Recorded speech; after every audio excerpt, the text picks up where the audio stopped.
Chair, kasi yung interpretation niya ang palaging mali eh. Yung confidentiality dyan na pinag-uusapan, sa inyo lang yun, sa witness protection ninyo dyan. Pero pagdating dito, it does not apply. Ikaw lang ang nag-interpret kasi kaya kanina pa tayo nagtatalo eh. May I respond, Mr. Chair?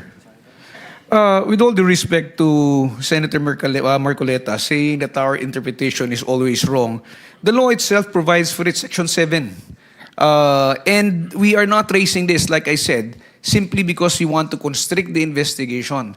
The law does not make a distinction whether the investigation is going to be done elsewhere or in the Senate or before the House of Representatives. So we are simply citing the law and we are constrained by the law because, as I said, there are penal sanctions. So if the law does not provide any distinction, bakit nga kailangan ka pang mag-confer sa ano? Bakit kailangan ka pang puntahan?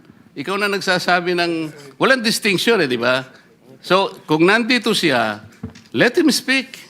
Na hindi na dapat pupunta pati yung counsel niya. Yun lang, mali na eh. Meron siyang sariling counsel, pagkatapos pupunta pa siya sa'yo. It is an insult to his own personal counsel.